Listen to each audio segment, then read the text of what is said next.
BBOR Black Box Online Radio, coming to you from West Virginia at heart and from around the globe. And hello everybody, today is Wednesday, another Ripper Wednesday. Welcome to the show. How's everybody doing? In this episode, I will be responding to John Douglas's book, The Cases That Haunt Us, and his section on Jack the Ripper. Jack the Ripper was a serial killer who operated in England in 1888, and whatever happened before or after that is still part of the mystery.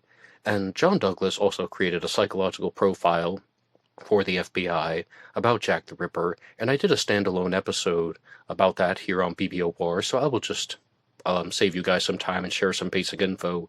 He estimated that Jack the Ripper was a white Caucasian male, of course, age mid-20s to mid-30s, but most likely around the age of 30.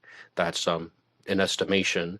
Jack the Ripper was also somebody who held a job such as a butcher or mortician's assistant, but maybe someone who was not a business executive or an aristocrat, and maybe not someone who was completely uneducated or an imbecile, so to speak, for lack of a better term. In this episode, I would like to expand upon that and look at some of the material that is found in the cases that haunt us. And as I said, there are multiple true crime stories that are shared in this book, and there is a section on the Zodiac Killer, and I did a direct response to that here on this channel. So in this one, I'd like to focus on Jack the Ripper, though, and talk about some of John Douglas's observations about the Ripper case. So John Douglas begins by talking about the murder of Martha Tabram, which occurred in early August of 1888, a woman who was stabbed 39 times and found dead, and then we have the murder of Polly Nichols in late August, August 31st of 1888, and he begins by telling the story of Charles Lechmere and Robert Paul finding the body. And this is a story that will be heavily criticized by the House of Lechmere channel and Edward Stowe, pointing out that there are certain elements of the story that may have evolved over time and evolved in an inappropriate and fictitious direction. John Douglas tells the story of Charles Lechmere and Robert Paul both finding the body of Polly Nichols together, and that it's because Charles Lechmere thinks that he sees a tarp in the street, and he actually walks over to see if the tarp is usable and it's something that he can salvage. And what Edward Stowe of the House of Lechmere channel would do is simply say that people have built this narrative over the course of a century and a half almost, where they simply say that it's not only that Charles Lechmere saw a tarp and then he walked over to see if he could use it for himself, that they are adding elements to the story that weren't necessarily there. The most notable one is, by most accounts now, people believe that it was actually Charles Lechmere who found the body of Polly Nichols first, and then Robert Paul walked over. And people who believe that Charles Lechmere was Jack the Ripper think that he committed the murder, he heard the footsteps approaching, and he pretended to be a witness. But I want to digress from that because I've talked about that in some other episodes. The next point, though, is that after the murder of Polly Nichols, her body is examined, and she is mutilated, and her dress had been pulled up. And then after that, in September of 1888, John Douglas openly says this in the book, there was another murder that took place, and that's the murder of Annie Chapman. And this is a crime that would change the history of criminology forever. That's from the book The Cases That Haunt Us. And that's because the murder of Annie Chapman actually let people know that Jack the Ripper existed. Even before the writing of the Dear Boss letter, this demonstrated that there was a Ripper on the loose. Because some people have thought that, okay, but they were thinking at the time, according to John Douglas in The Cases That Haunt Us, that there was the murder of Martha Tabram, which was a heinous, grisly murder, and then there was the murder of Polly Nichols, and could this just be a copycat and somewhat of a snowball effect? And I'll talk about that theory later on in the episode, but by the time we saw the murder of Annie Chapman, it became quite apparent that there was a serial killer on the loose, or at the very least, the same person had murdered Annie Chapman and Polly Nichols because of lots of similarities. Particularly, the dress was pulled up with Annie Chapman, her legs were spread but the knees were bent, her left arm was over her breast, and she had even been more severely mutilated, and that she had been disemboweled. And this is just an absolutely terrible and heinous crime. I often say this at the end, but I'll say it at the beginning right now. Rest in peace to the victims. It is quite a tragedy. And then we have, of course, the murder of Liz Stride and Catherine Eddowes on September 30th of 1888, and then the murder of Mary Kelly on November 9th of that year, the Ripper's most grisly crime. But as far as the psychological profiling elements that get incorporated into John Douglas and Mark Olshaker's commentary on the subject, they look at the concept of an organized serial killer versus a disorganized serial killer. And John Douglas was really someone who wanted to try and classify these types of serial killer behaviors, because the organized serial killer is somebody who has a plan, the cold, methodical, and calculating types, the person who goes out with the motivation and intention to kill. Whereas the disorganized serial killer is someone who is going to not exactly have a plan, but they might think of it on the spot. They might concoct a plan in a makeshift manner. They could be walking down the street and they see somebody and they get bothered by that person in a particular way, or maybe it strikes a particular urge and it might drive somebody to kill, even though they didn't wake up that morning expecting that they were going to commit a murder. Whereas the organized serial killer is somebody who was thinking about this for weeks or months or years. They've just been waiting and waiting until the day actually comes when they're going to commit the crime. Organized versus disorganized. And which one was Jack the Ripper? Which one do you think? I think that it's almost certain. If we're going to say that Jack the Ripper murdered the 5 women that I talked about, Polly Nichols, Annie Chapman, Liz Stride, Catherine Eddowes, and Mary Kelly, Jack the Ripper would had to have been an organized serial killer for the following reason. After the murder of Liz Stride, Jack the Ripper flees the area, and he is heading toward Mitre Square, and he murders Catherine Eddowes in the same night. And this was done because people believe that he murdered Liz Stride, and he wanted to mutilate her body, but he was interrupted by something or someone, or something bothered him to the point where he had to retreat and hide in the shadows and then sneak away through the streets of London to go to Mitre Square. And if that was the same person, and if that is the conventional narrative, that would show that he had a direct plan to not only mutilate a woman, but also, well, not only to murder a woman, but to mutilate her and to disembowel her. That's an organized serial killer. That is not somebody who is just committing things in the heat of the moment, or he saw a particular woman and that just pulled the urge out of him. That to me sounds like someone who was extremely organized. But the problem is, though, that's the 3rd and 4th crime respectively. Those are the 3rd and 4th crimes. With the first murder, something like that could be a little bit more defendable, that something about Polly Nichols bothered him. And I told you there's about an 80% chance that I think that Martha Tabram was murdered by Jack the Ripper. Now with that incident, I think that that could also be something that was a disorganized murder, and the Ripper did not have a specific plan. The concept of committing the first murder that wasn't extremely well planned, committing the second one to see if he could get away with it again.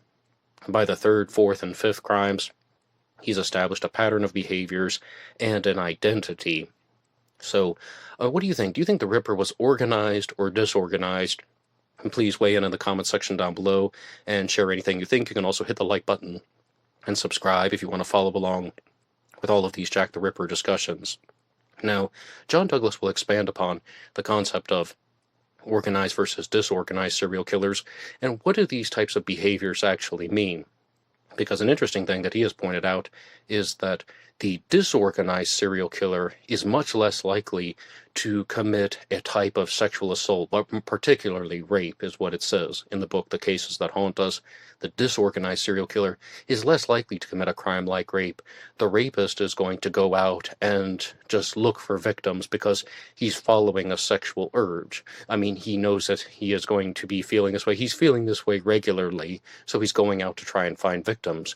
Whereas the disorganized crimes and the way that John Douglas is describing are really just spur of the moment. Something would awaken the type of urge in the serial killer. It's not something that happens daily or frequently. It's just almost impulsive. Impulsive serial killers, I think, would fall into the disorganized category.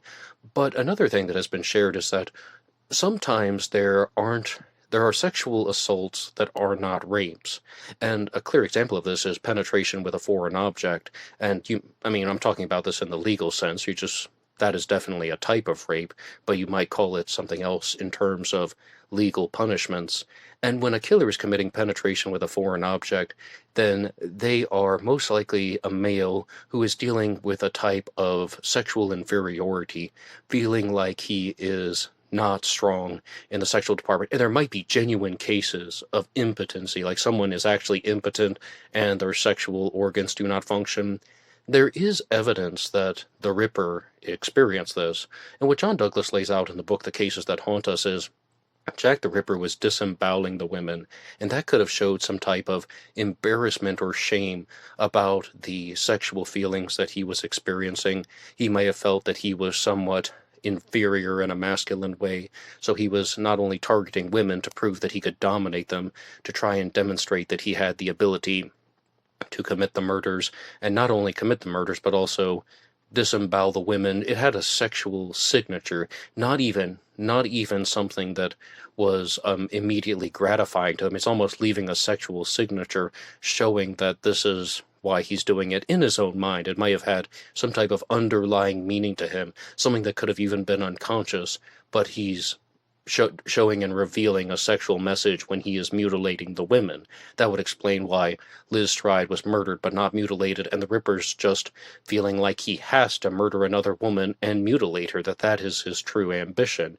So some of that does line up, the sexual inferiority thing, but at the same time, there's also no evidence that the Ripper was a serial rapist. So I feel very conflicted about that, and I think, though, that if we have to make a decision, I would say that yes, Jack the Ripper was dealing with sexual inferiority, even though he is not a conventional serial rapist. I think that he's still someone who is possibly dealing with some type of impotent issue, or possibly he could have contracted a venereal disease, or maybe he's just somebody who really has a problem with women because of some type of deep-seated hatred. Because this stuff is also talked about in the book, The Cases That Haunt Us, that Jack the Ripper most likely internalized his anger, and he also internalized his sexuality. And when he attacked the women, for all reasons, even if it's the murder of Martha Tabram was the Ripper, even with the murder of Liz Stride, the Ripper was committing these crimes because of releasing his anger and releasing his sexuality, and like he has built up a lot of feelings that he is choosing to release, and he's doing it at somewhat calculated intervals. This will be another element that is discussed in the book, The Cases That Haunt Us, and that is, was the Ripper completely insane? Was he a clinical psychotic? Was he somebody who wasn't aware of his mental faculties and what he was doing, or was he completely aware the whole time? Now, I've already talked to you about organized and disorganized, and I said I thought the Ripper was an organized serial killer, and it becomes quite apparent that the Ripper is most likely in control of what he's doing. Now, he may have had a deteriorating mental state, but he most likely was not somebody who was experiencing complete psychotic episodes when he was committing the crimes. And the evidence for this is, as I've already stated, if he's going to murder Liz Stride and then try to find another victim and has the awareness to move around the alleyways without getting caught, then he is someone who knows what he's doing. If he gets spooked by the footsteps of Charles Lechmere and those of Robert Paul approaching, perhaps, and he knows that he is supposed to run away, he has awareness of what he's doing. And John Douglas talks about this in the book, The Cases That Haunt Us, when he refers to it as not a personality disorder, not a behavioral disorder. These are disorders of character, where somebody is mentally ill. Absolutely. John Douglas does discuss this in the book, and Mark Olshaker, I'm sure, contributed as well. But I think that the entire FBI profiling unit would be in agreement with this, that there are behavioral disorders and there are psychotic disorders. When people actually lose awareness of their mental faculties, they actually commit crimes that are more or less akin to going berserk, whereas somebody like Jack the Ripper mostly did this in a disorder of character. He knew what he was doing, he was calculating it, he was choosing to do these crimes for a selfish reason, a self-serving reason. a self-gratifying reason, and he had the awareness not to get caught. So that shows that he's putting the steps in place to try and keep killing as long as he can, or at least as long as he needs to do this to satiate some type of urge or go along with a particular plan. Because I don't want to act like I'm completely gung-ho for this concept of, oh, Jack the Ripper has internalized sexual rage and that's the answer to everything. If this is an unsolved mystery, there could be other possibilities. And a lot of people look at the Ripper case and they think that Jack the Ripper may have been somebody who was doing this for a specific reason. There could have been a specific target among the 5 or 6 victims, and also there could be a signature that was meant to be left behind. People think that there could be an alternative reason, as opposed to simply just creating this type of calculating reason. But overall, though, what do you think was Jack the Ripper's motivation for mutilating the women and disemboweling them? Do you think that it was sexual inferiority, or do you think that it was something that was completely different? I think that there's a reasonable amount of evidence that would demonstrate that Jack the Ripper had a problem with women. I think that Jack the Ripper was a heterosexual male, and I don't really see any evidence of the Ripper being a homosexual. And, I mean, what I would expect from someone in the Ripper's case who was a homosexual was that he would either target men or he would target couples because he would be envious of their ability to have out in the open arrangements. So it really seems like this is just an example of the Ripper being a heterosexual male who wanted to target women because of a self-gratifying reason. And there's almost this type of elevating sense of feeling that he's getting from not the murders, but the mutilations. And then the next thing I would like to do is just share a couple of notes that I saw, because I watch a lot of YouTube videos about true crime, and one that was recommended to me was from the Infographics channel. And the Infographics channel is one that is not very reliable. It's a channel that gets a lot of pushback, and people don't think that it's very impressive. But they did a video on why wasn't Jack the Ripper caught, and they more or less say that Jack the Ripper was not a brilliant mastermind. And if people had just responded differently, then things might have turned out differently. The only reason the Ripper didn't get caught, according to this particular video, was that Jack the Ripper was able to sneak around and he was able to hide, and he seemed to have a reasonable amount of familiarity with the streets of London, but it's because he wasn't caught by people just at opportune moments. When he is trying to attack the women, he's going to be focused on the women, and this is in a city, and these crimes are happening outside, primarily, not all of them, but they're primarily happening outside, and if someone had seen him and just shouted, "Help, help, help," then people from all different corners of the streets could have been running. He could have been interrupted so easily. He could have been intercepted so easily. So more or less, Jack the Ripper just got lucky that somebody didn't catch him in the act, let alone that he's committing these crimes outside. But I think that goes to show that Jack the Ripper had a reasonable amount of familiarity with the streets of London, and this isn't just some guy that's passing through. This is someone who knew the streets fairly well. But then, with the next part of that, they really zone in on the murder of Liz Stride and say that Louis Deemshoots may have had a bigger chance at interrupting the Ripper if indeed he was the person who spooked the Ripper after the murder of Elizabeth Stride, and the Ripper retreated into the shadows. Now, it could be that the Ripper was already gone by that point, and that he either heard Deemshoots approaching with his horse and pony, or that a previous incident had spooked the Ripper and someone else had made some noise, and that he murdered Elizabeth Stride and then just ran away as quickly as possible. But that's all the same thing, because people didn't approach him and start shouting, and then people start running in the direction and completely catch this guy in the act. So the Ripper got a little bit lucky.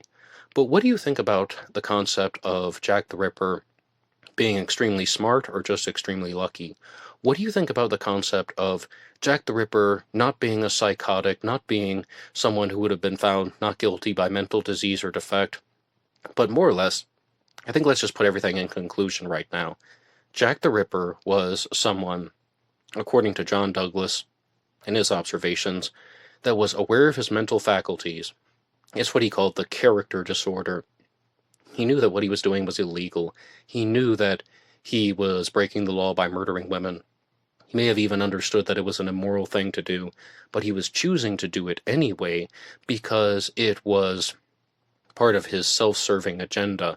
Therefore, he was not truly insane. He may have had a mental illness, but he was still aware of his mental faculties, and he wasn't experiencing psychotic episodes when he was committing the crimes. Secondarily, Jack the Ripper was dealing with some type of sexual inferiority issue, and that was a reason why he chose to murder women and to disembowel them. And by disemboweling them, he was leaving a particular signature about his sexual inferiority, even if it was done in an unconscious way. And what do you think about the concept of Jack the Ripper attacking female victims because he is releasing internalized rage and internalized sexual feelings? Do you disagree with any of this? Do you think that this is all just calculated for a different reason? Do you think that there was a different issue going on? And I told you that I would share some things with you guys that were about the snowball effect. When I first began looking at the Ripper case, I had no idea what to think. Then, for a while, I began to entertain the Ripper hoax theory, and I told you on a previous episode about 3 years ago, in one of the Anything Goes Friday segments that I used to do for this channel, I did an episode where I was saying that I thought that 51% this whole thing was a hoax that was created by the newspapers, and then 49% there was a real serial killer out there. 51% a hoax, meaning that these were unconnected murders, and someone from a newspaper wrote the letters making people think that they were connected. And what actually happened was it was a series of unconnected murders, meaning that, let's say, after the murder of Polly Nichols, someone is copycatting that by committing the murder of Annie Chapman. And then, again, they're just different influences that are broadcast out to the city via mostly the newspapers, but also through gossip, and that there was just a concentration of homicides that took place between August and November of 1888. And there wasn't actually a real serial killer that was out there, a real single serial killer anyway. The reason I step back from that is there is so much evidence that exists that there was a single Jack the Ripper. For example, I mean, this is all in the cases that haunt us. When you look at how the bodies of Polly Nichols and Annie Chapman are mutilated and the way that their clothes are pulled up, and that just looks like it's the same killer. And then Annie Chapman had her intestines pulled out and thrown over the left shoulder. Catherine Eddowes had her intestines pulled out and thrown over the left shoulder. Also very similar. And then the murder of Mary Kelly is even more extreme. So this shows that there could have been a single serial killer who was escalating in his deviant behavior for just for that to try and satiate some type of biological urge, internalizing rage and releasing that. All of that appears to be done in order, and a single killer could have done that, and it's almost making assumptions that this was a pure hoax. And I'm just going to get to the heart of the issue. I think that is a very convenient explanation to just say, well, the whole Ripper story was a hoax.